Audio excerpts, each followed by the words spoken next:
What you are looking at right now was once the third largest lake in the world, and it wasn't millions of years ago, it was in the 1970s. Located between Kazakhstan and Uzbekistan, the once thriving Aral Sea is now nothing but a desolate wasteland. Since the 1960s, it has shrunk to only 10% of its original size, as Soviet authorities redirected rivers to overcome nature and grow cotton in the desert. As the Aral Sea's waters have receded, they've left behind destitution and disease. Poverty rates here are among the highest in the region, and average incomes almost half the national level. Cancer rates in the disaster zone are more than 60% above the regional average, while children here are 5 times more likely to be born with birth defects than in Europe. This is the story of how one decision in Moscow led to one of the greatest environmental disasters in human history. So today, on this special episode of 2 in 20, we're here in Central Asia to take you inside the dark legacy of the Soviet Union. This is the Aral Sea, Moscow's tragedy. We're starting our journey in Almaty, the charming former capital of Kazakhstan.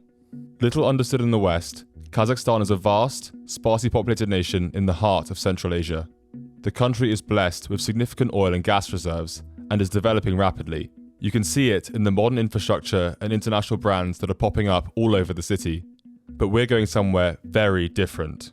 We're heading to Karakalpakstan, an autonomous republic deep in the desert of western Uzbekistan.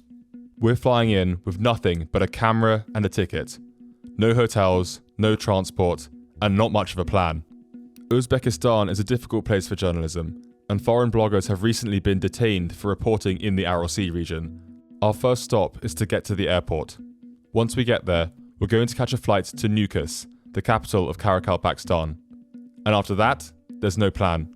So as we head off into the deserts, let's take a moment to understand the history of the Aral Sea and how this man-made catastrophe came about. The demise of the Aral Sea starts with Soviet leader Joseph Stalin. Stalin's economic vision was rooted in his ideology of socialism in one country, the idea of developing the Soviet Union as a self-reliant power rather than spreading socialism abroad. That meant having strong domestic industries for all products, rather than depending on foreign imports. Stalin had long sought to use the southern part of the USSR for agriculture, hoping to convert it to arable land to grow crops such as watermelons, rice, and most of all cotton, which the Russians refer to as white gold. The steppes of Central Asia had plenty of land and plenty of light, but they were missing one key thing: water. And so, in 1948, the Soviet government announced what it called the Great Plan for the Transformation of Nature. A very Soviet name for a very Soviet plan. It called for the building of a vast network of irrigation and transport canals in the deserts of Central Asia. But this wasn't just a plan for agriculture or infrastructure. It was also a political project to demonstrate the superiority of the Soviet system. A 1952 pamphlet released by the Soviet Academy of Sciences underscores this, saying, "Only in our country, the country of victorious socialism, the Soviet people, for the first time in history, are solving the grandiose tasks of irrigating and watering millions of hectares of land, turning deserts and semi-deserts into a flourishing region." Stalin died in 1952, but the plan lived on under his successor, Khrushchev. In 1960, Soviet authorities began to build canals from the Amu Darya River in Uzbekistan and the Sir River in Kazakhstan to irrigate the new breadbasket of the country. On the face of it, the plan worked. According to declassified CIA files, total cotton production in the USSR rose by 60% between 1954 and 1970. Between 1965 and 1985, cotton production in Uzbekistan jumped by 75%, to make it one of the world's largest producers. Production in what is now Turkmenistan surged by a massive 271% over the same period. But the redirection of the rivers into irrigation dramatically cut off water flow into the Aral Sea. Nadira Mukhamajan is a PhD researcher in environmental governance at the University of Geneva. The Aral Sea disaster is a textbook example of the Soviet environmental mismanagement when the economic development was prioritized over the sustainable use of the water resources. And this led to the desiccation of the Aral Sea because 2 of the main rivers in the region, Darya and Amu Darya, their flow was over-regulated and directed to the cotton fields. In 1960, before the cotton project began, total discharge from the Amudaya and Syrdaya rivers into the Aral was 58.8 cubic kilometers. By 1974, this had fallen by around 87% to 8 cubic kilometers. By 1989, it was only 7% of its natural level. Deprived of fresh water from the rivers, the Aral Sea began to dry up. This wasn't a surprise to the Soviet government in Moscow, though. In fact, a Soviet expert remarked in 1968 that it is obvious to everyone that the evaporation of the Aral Sea is inevitable. But they continued, treating the sea as collateral damage in the quest to build the Soviet economy. In 1960, the Aral Sea contained 1,100 cubic kilometers of water. By 1984, this had fallen by almost 50% to 503 cubic kilometers. The sea kept on shrinking, and shrinking, and shrinking. As the sea dried up, it split into two separate bodies of water, the North Aral and the South Aral. In 1992, it was only about a quarter of its original size, and by 2010, it had shrunk to less than 10% of that. As the shorelines of the Aral receded, the once brackish lake became more and more salty too. The salinity of the water has increased 13 times over between 1960 and 2010, making it uninhabitable for many of the species of fish and wildlife that had once lived there. Some efforts have been made to revive it. The northern Aral Sea, on the Kazakh side, has done better, with the installation of a dam to control water flow between the northern and southern seas in 2005. While these efforts may gradually bear fruit, the scale of the damage is clear. Feride Maksatova is a journalist from Karakalpakstan in Uzbekistan, who was born in the regional capital, Nukus. Как только Орал начал исчезать и ушла работа, то есть рыбная промысел ушла, в целом ушли смежные промыслы, типа охоты на кандатру, заготовка какого-то тростника, животноводство. В целом все это исчезло, и люди остались без работы. И мои родственники, мои друзья, и в целом какие-то люди, с которыми я общаюсь постоянно, они все говорят, что в течение 10, 5, 7 лет они готовы уехать из региона, потому что проблемы с водой, проблемы с воздухом, и это повлияет сильно на их уровень жизни. The outcome is plain to see. The Aral Sea is a scar on the face of the earth that will take generations to heal. After 2 hours on the plane, we came down into the scorching deserts of Uzbekistan. Time to board the bus, get through passport control, and then try and figure out how the hell I'm going to get to the Aral Sea. Дальше куда пойдешь? В Кунград. Кунград? Да, а потом Атахайл. Давай в Кунград прямо. Не надо, уже есть Яндекс, я уже нашел. А, все? Вот может быть там. Сзади, наверное. Спасибо. Здравствуйте. Вы автовокзал, да? Let's rock and roll.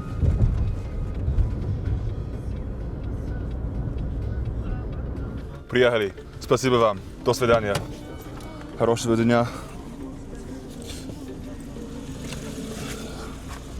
Я только что приехал сюда. Classic Central Asia experience there. Like, get out of the Yandex and immediately a guy accosts me asking for a taxi, and I'm like, dude, I literally just got out of the taxi. But yeah, anyway, so we're here at the train station in Nukus. We're going to try and see if we can get a train onwards up to Kungrad, and then hopefully from there we can work out a way to get to the Muynaq tonight. So let's see how it goes. Today, what day is it today? Today, oh, we're in luck. I'm gonna get coupe. Let's get one which is a bit more free. Right, okay. So, success. Managed to get a ticket for tonight. This is the piece of paper we're looking for. Here's our beloved ticket, which is going to get us to Kungrad. And then from Kungrad, I don't really know what we're going to do next, but we'll work it out somehow. We'll figure it out.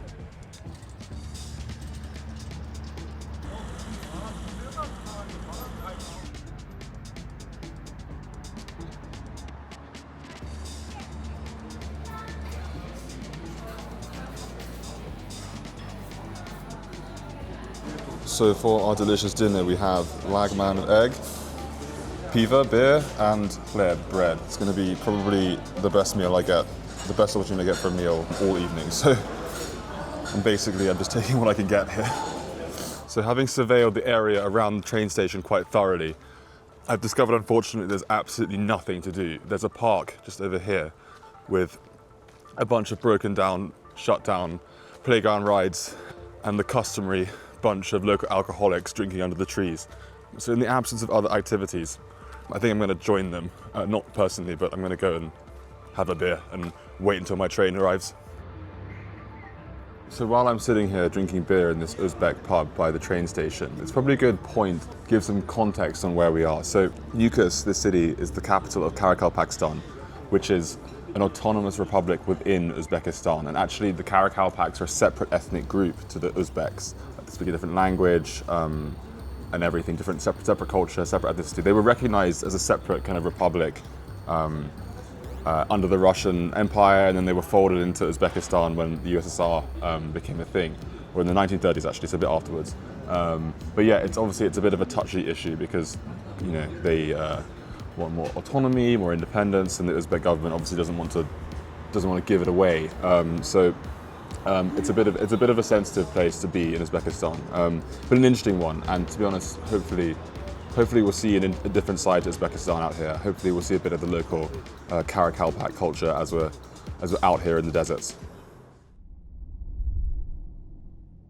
But it's not just a cultural issue. The demise of the Aral Sea has also fed into popular dissatisfaction with the government in Tashkent, both because of its negative economic and public health consequences. Karakalpakstan's independence movement has been aggressively suppressed by the Uzbek government.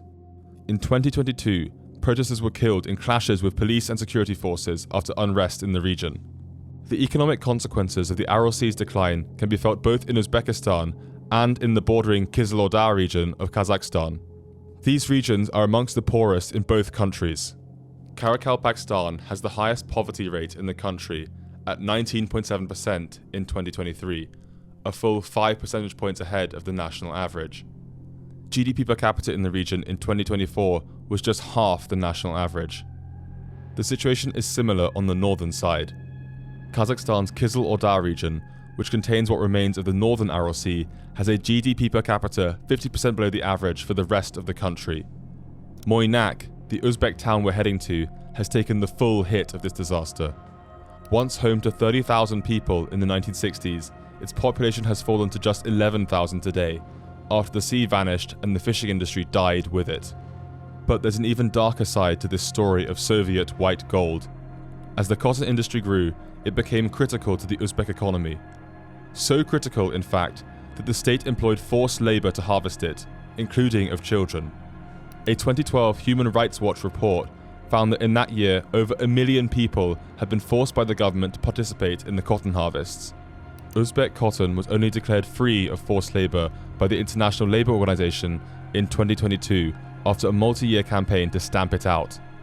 But beyond its economic impact, the demise of the Aral Sea has also brought a terrible cost to human health. As the sea dried up, it began to leave behind salts and contaminants from the industrial chemicals and pesticides that had been dumped into it over the years. These chemicals have been picked up in the wind and dust storms that now happen in the desertified region and make their way into the food chain and into the local population. You can see the tragic impact of this in public health data in both Kazakhstan and Uzbekistan.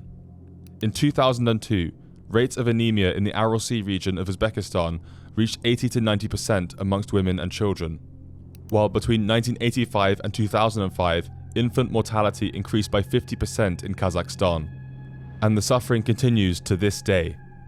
Infant mortality rates in Karakalpakstan today are 43% higher than the average for the rest of the country. Maternal mortality rates are a massive 150% higher than the national average, linked to high levels of chemical exposure and anemia. People die on average nearly 4 years younger than in the capital Tashkent. And in Kazakhstan, a 2016 study found that adult cancer rates in the Aral Sea disaster region were 1.5 times higher than in the control region, linked to inhalation of nickel and cadmium. Люди страдают, регион все страдает от респираторных заболеваний, то есть это рак горла, рак легких, астма. 50% смертей это происходит именно на респираторные заболевания, то есть люди умирают из-за того, что не могут нормально дышать. Хронических заболеваний, то есть анемия, она есть у каждой женщины в Кarakalpakstan, так же, как и у меня, то есть я там родилась, и я страдаю этим с детства, и это не исправить. То есть ты можешь как-то поднять себе этот уровень, но в целом он постоянно у тебя ниже, чем у других людей из других регионов Узбекистана. Now, as much as drinking beers in post-Soviet train stations is one of my all-time favourite hobbies, we do have a train to catch, so I'm now heading back to the station to go and hop on this train to Kungrad, which should get us halfway to our destination. Once we get to Kungrad, I have no plan, but hopefully the train will be a relatively relaxed way, no crazy taxi drivers, should be a nice ride.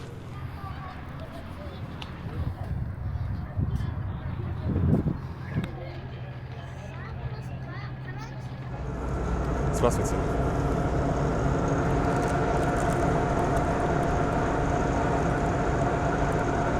Вагон 2, да?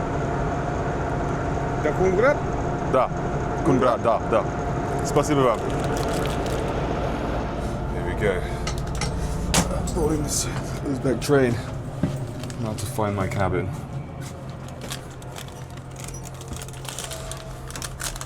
See if we have any friends.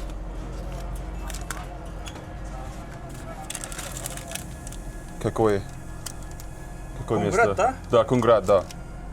Кунград, это второй район. Место 32. Да. Там. Спасибо. До Кунграда, да? Да, до Kungrada. Да. Ну, вот чекин жүріс, 32 районда. Здесь? Хорошо, спасибо вам. Ага. Спасибо. Қоңыратта қалады бұл, bu жаққа шығады. Жайғас болсын, жайғас болсын. Окей.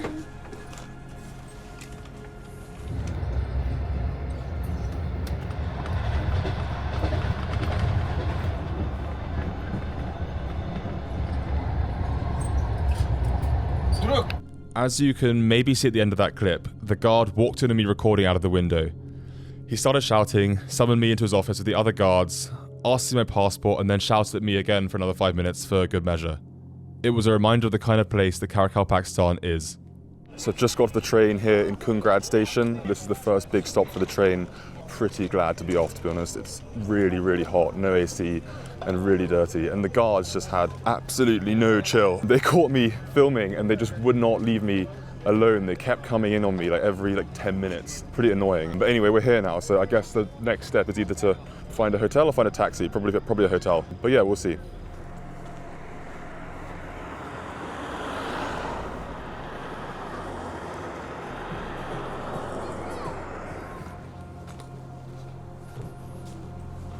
Я англичанин. 340 рублей. 340. Хорошо. Регистрация и утром завтрак есть. Окей, хорошо. Я даю вам паспорт сейчас.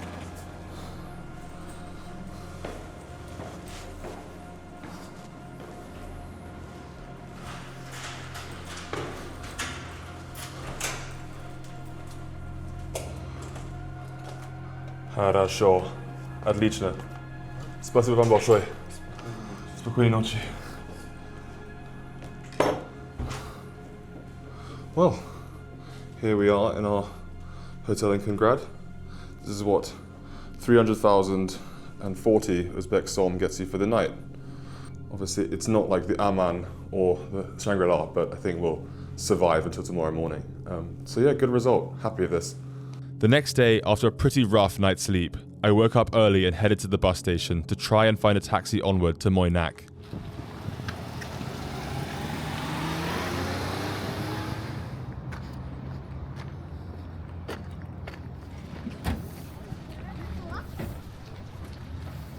Trying to see what we can get to Muynaq. Still slightly lost in this whole mess, to be honest. Let's see.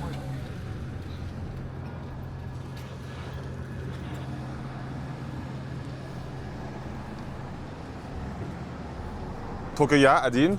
У вас хорошая машина. Как у вас ремень безопасности? Да. И не так быстро. Медленно, безопасно. Ketdim ya Muynaqqa. Багаж нужно? Не, да, я положу сюда.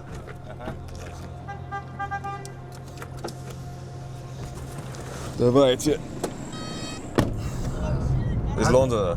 Лондон? Да. А вы? И Кунград. Kungrada. Я на Куба. Где? Работа. На Куба работа. На Куба? Да. Куба, Гавана. Габана? Куба, Гавана. Как вы работаете в Габана? В Габане? Я в Урале. Там далеко от здесь, да? Да? От сюда. Далеко. Сейчас фото есть. Там работали, да? Да. Какая компания? Эрел. Эриал, это как? Нефтяник, нефть и газ, да? Нефть и газ, да. Круто. Испанский вы говорите или нет? Испанский? Ола. Ола, только ола. Только ола, амиго, это все. Я тоже не говорю.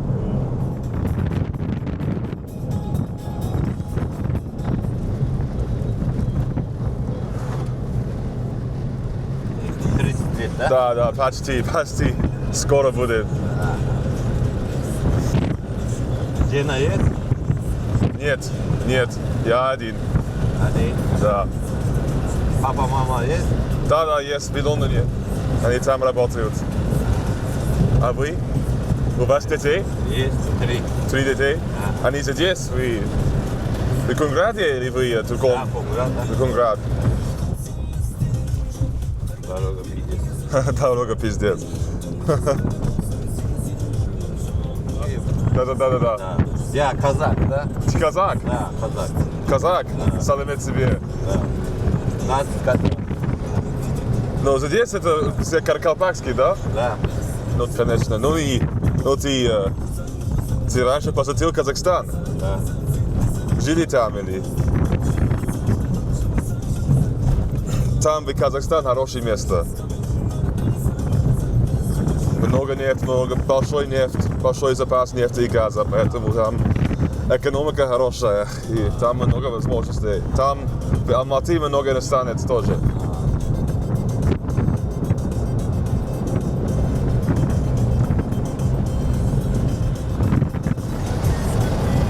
Три года назад, да? Да. И сейчас это не в Муйнаке, это далеко от Муйнака, да? Да. After an hour and a half on the desert roads, we closed in on our destination. We refueled and then headed into town to find the old coastline. Ава? Рахмет, аға. Бер жақтан бұрып кеттім мұны.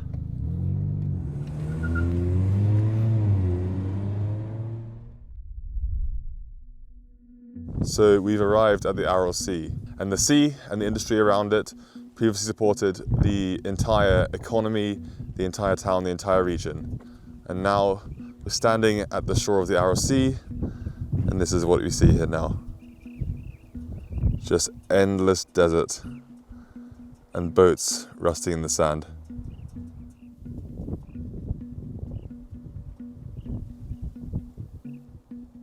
So where we're standing now is Muynaq here. This was once the shore of the Aral Sea, and now look how far away it is. It's another 4 hours of drive through the desert to get to what remains of the Aral Sea.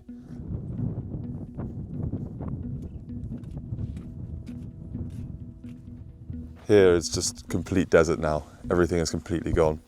Totally destroyed. These boats are all just sitting here completely rusted and completely destroyed. Miles and miles from the sea now. I mean, these boats probably haven't operated in 45 years at least.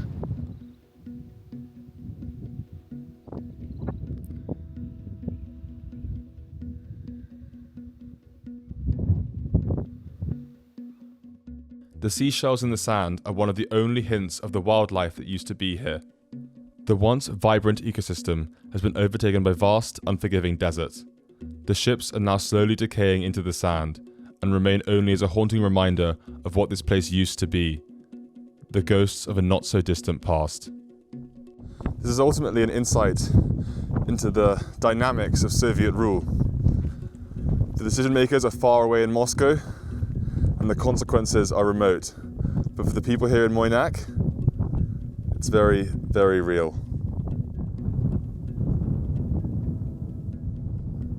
I then headed into the town of Muynaq itself to see what was left after the sea's disappearance. What I found was truly desolate. Muynaq is a town in deep decline. There is hardly any industry and hardly any jobs. The streets are almost deserted. Most of the people here have left long ago. And so walking around the town of Muynaq here, you can really see clearly the impact of the disaster on the local economy. There's just nothing really going on, is there? There's nothing here. It's totally decrepit and barren. People scratching out a living, doing whatever they can, I guess. I see people gathering up sticks, people just sitting around really. There's no signs of life, there's no movement on the streets, hardly any cars, just children and old people sitting around, I guess. It's sad. Totally barren. When the Aral Sea left, it took the local economy with it. 30 years on from the end of the Soviet Union, the outlook for the town of Muynaq today looks as bleak as ever. So what is the future for the Aral Sea and for the region as a whole? Governments on both sides of the sea have tried to repair the damage, with varying degrees of success. The Uzbek government is trying to encourage the introduction of new crops that are more resistant to the high salt levels and to plant more trees in the region to prevent dust storms. Uzbekistan is now paying more attention to Karakalpakstan and the well-being of population in Karakalpakstan. So we now witness a huge amount of subsidies of all kinds. On the northern Kazakh side, the construction of the Aral Dam has helped to regenerate the northern part of the sea. The northern Aral is expected to have grown in surface area by 23% between 2022 and 2025. So it's combined efforts, I would say, but nobody is talking about saving the Aral Sea anymore. It's just not letting the problem go further and keep what is there. For some in Uzbekistan, recovery feels like a distant hope. Feride Maksatova, the Karakalpak journalist, is not optimistic. Как любят говорить наши любимые экологи и специалисты Каракалпакстана, что Арал уходил не раз и он вернется, но, к сожалению, я достаточно пессимистична в этом плане. Я не думаю, что когда-нибудь Арал сможет возродиться в таком же объеме, как и раньше. Это, во-первых. Во-вторых, как я и сказала, люди массово мигрируют. Тут не только проблема экологическая, но еще и экономическая. The Aral Sea is the perfect example of what happens when unaccountable governments prioritize national economic growth over the well-being of local people. My journey to the region showed me the very real consequences of Moscow's decisions on the people and environment more than 1,000 miles away and more than 50 years later. The Soviet Union saw its plans to grow cotton in the desert as a triumph of man over nature. But in the end, has mankind really won? As Hubert Humphrey once said, man can never win a war against nature. Subscribe to 2 and 20 for more on economics and politics. Thank you for watching.